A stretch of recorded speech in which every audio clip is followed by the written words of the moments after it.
Oh guys, this is Gadget Man 404 and this is my maiden flight with the Zino. Now the firmware I'm using is the 1.1.50. I only got this last Thursday. This is my second flight, first flight to the public, second flight in total. I only flew it for a few minutes, very low off the floor because I didn't know what it was going to do, and then yesterday I decided to go for a fly. Now this is in West Hallam. I call it the cow fields, but obviously it's not cow fields at this point. It's on the left. Look, because over there's some cows, but there's stables there. Now I was just testing out the features of this drone, and that was doing return to home. That was instant. There was no waiting a few seconds and then turning. As soon as I pressed the button, it was turning round. So that feature works on the 5.0. I believe on the 51, if it disconnects, it sort of reconnects quite quickly. Doesn't do return to home, but because it reconnects, it's like, well, you don't want to fly back because you're flying out, you've lost connection. So it's Hubsan is saying, well, they're not going to make it come back to you. Can if you want to, but as a rule you can actually override that, and they've built something into the firmware so it'll just reconnect to you quicker than normal, and if you want to continue to fly then you can. It won't make it doesn't force it to come back, return to home, which I think is a good feature, because sometimes you want to go out, you don't want to come back to you to end up trying to go back out again. So it will stay where it is, reconnects, and then you've got full control again. So that's a good feature. One of the 2 points I noticed yesterday, and I'm filming, I've also got another camera, but I'm just sort of coming in. This is, it doesn't have optical flow, it doesn't have position hold or optical flow.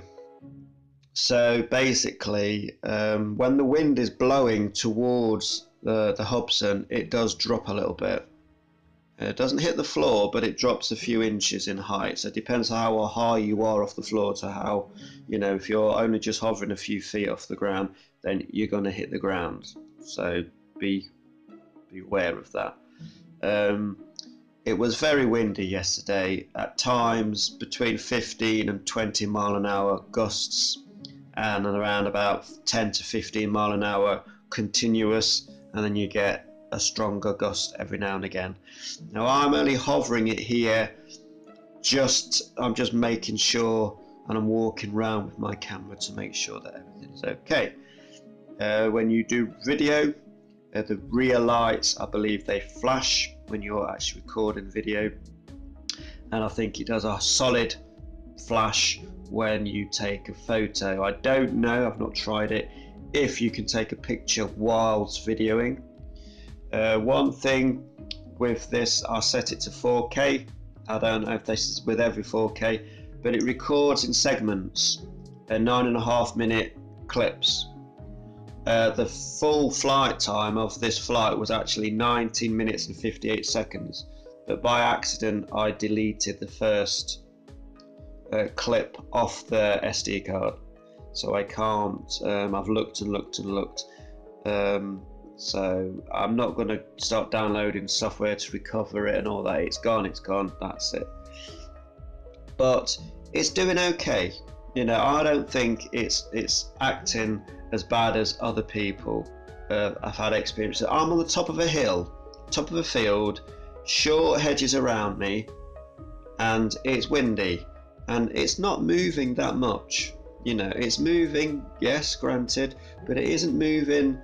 I can live with the movement. Excuse me, late night last night.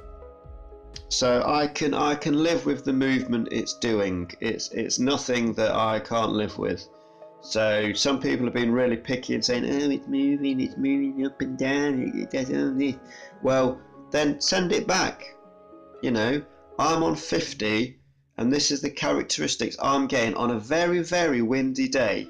It isn't really dropping, and it's drifting a little bit, But I'm not that bothered. If you want a DJI that's going to sit on a dime and all that jazz, then spend another £300 to £1,000. You know, these cost between 200 to 250 depending on the package. 270 if you go for the 3 batteries and all that. So for the money, what do you expect? You can't pay a very short, a very small amount of money and expect to have fantastic features, because you get what you pay for. I was under no illusion that this was going to be like a DJI. People are referring to this as a DJI killer when it first came out last year. It is not a DJI killer. It will never be a DJI killer, but it is still a very good drone. Today, and I've done no color correction today, which was filmed yesterday in the afternoon at 2 o'clock, as you can see, no blue sky. It's very overcast, very windy. The drone isn't moving around when it's up in the air.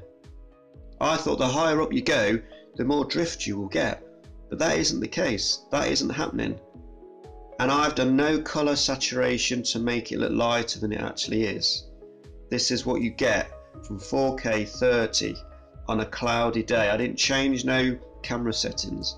You can see the single blades of grass. It's pretty bloody good, this camera, and it isn't a perfectly lit day. So on a really nice sunny day, these videos are going to be epic. They're going to be amazing. Now, I don't normally fly like this with any of my drones. Now, the Hubsan drop is not happening to me. Look, you can tell by the line, it's pretty much staying the same, the top third of the screen. Just banking it round, just taking my time. This is a very, very capable drone, and I can't wait to try all these orbit mode and follow me. And there's quite a lot of features that this drone does, excuse me. But I don't fly any drones like this. I'm just in this for nice aerial photography. I don't really fly fast and hard and all that. I don't want to. I don't need to. And this wasn't even at full speed. This is in normal mode, and I was only like half throttle forward, or half throttle up or whatever. So I wasn't going mad because I didn't know what was going to happen, if the gimbal was going to go all out of whack, but it hasn't. The gimbal is absolutely fine. I had one issue a few times when I was drifting and I just holding steady, and I got a little bit of I don't know if it was the whole drone or just the gimbal looked like it was turning slightly to the left. You would have seen it in the first part of the video if I hadn't deleted the video, but I did, and there you go. Now this flight, I think you get the first return to home warning is at 20%, and then the second return to home is at 15%. Now as you can see, that mist is rain that's coming from Spondon, Kirkhallam, coming over to West Hallam. I'm going to land my drone at this point, and I actually dart underneath some hedges and pack it away underneath the hedges. Very, very good fly. I've got no misconceptions. I knew what I was getting. I knew what to expect. I might do the gimbal update to see if that helps, but I'm happy with 5.0. So this has been Gadget Man 404 out. Please click the like, please click subscribe, and please click the notifications on YouTube so you will be told by email or message that I have uploaded a new clip. Thanks for watching Gadget Man 404's channel.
watching Get Your Man's 404's channel.